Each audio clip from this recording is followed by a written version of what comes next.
The mothers are eating more processed food, so obviously the children are. When the children become overweight, we are not happy because they are producing more estrogen in them. Menstrual cycle starting at the age of 9 and 10. Have you wondered why? Why is it happening, right? You grow hair where you don't need it and you lose hair from where you want it to be. When we were growing up, you're much younger. So when we were growing up, maida used to be maybe only in occasions. Right? We never had maida in our food. Today we are going to be focusing on an issue that is very important, women's health.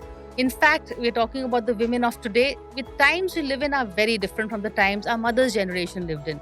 The stress levels are higher, the ambitions are deeper, there is a need to achieve much more. The race is against our biological clock. What is the impact that it has on our health?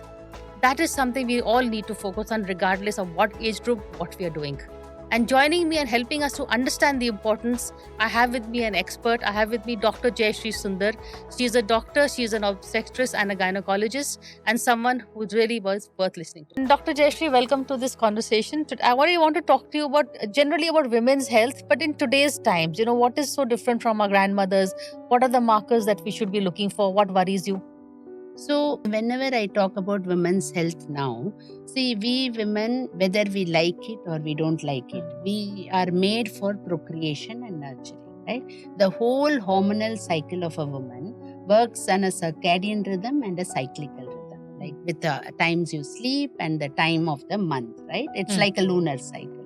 So we should remember that we are all born with a fixed reserve of eggs. So eggs doesn't necessarily mean to procreate babies. Those ovaries are important for many things in our life. So I would divide a woman's life into 3 phases, right? The one before she becomes a puberty girl, the one during her puberty to her girlhood, then the reproductive age group, then comes the menopause, right? So every age has different hormonal challenges and hormonal variations. So now when we are looking at the girls in respect to that, so there has been a change in the external factors and the internal factors. The external factors is right from childhood, the mothers are eating more processed food, so obviously the children are born with a lot of processed food. So whenever food is being processed, there are a lot of additives and that disturbs our hormonal milieu.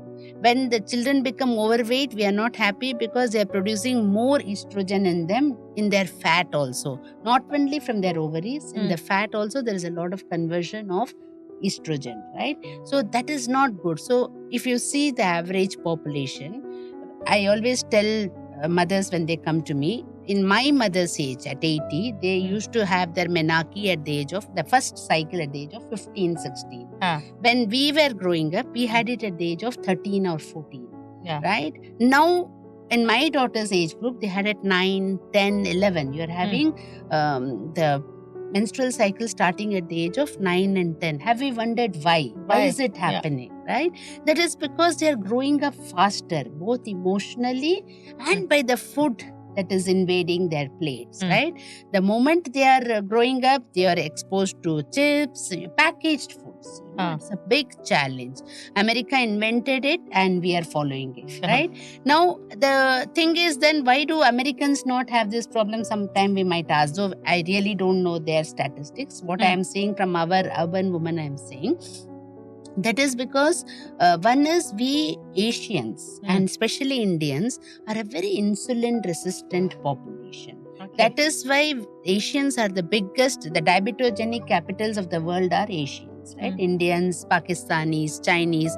So when the insulin resistance is much higher in women, obviously the response to hormones is also very different. So we are seeing early puberty in children. Obviously, women have hair on their body to protect themselves in certain places, but the hair growth has considerably increased, you know. So I jokingly say you grow hair where you don't need it and you lose hair from where you want it to be. Correct. There is a reason for that. That is because there is a testosterone element has gone up in women. But you see estrogen goes up.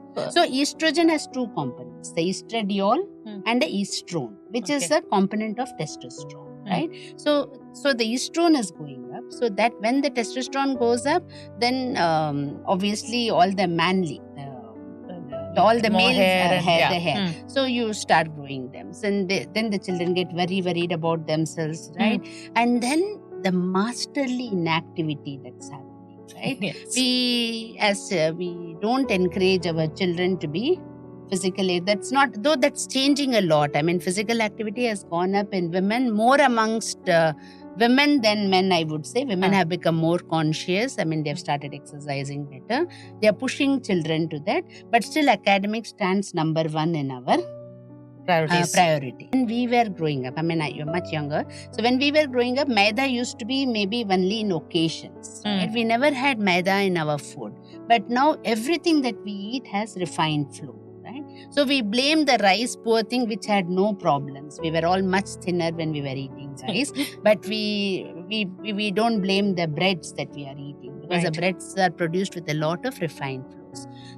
So food is one thing. Then I call this generation the instant noodle generation. Every response is at the click of a button. So when we were younger, we used to see results. It would be put up on boards. So you are not only seeing your result, you are seeing others' results. So either you are happy that you have done better than some people, you have not done better than. But now the response is so instantaneous, right? So the hormones go up and down very fast. And that's not helping the woman's health. And the other thing is, as we are growing up, the reproductive age has been pushed far. So that is the question I wanted to also ask you about, this decision to defer your reproductive age.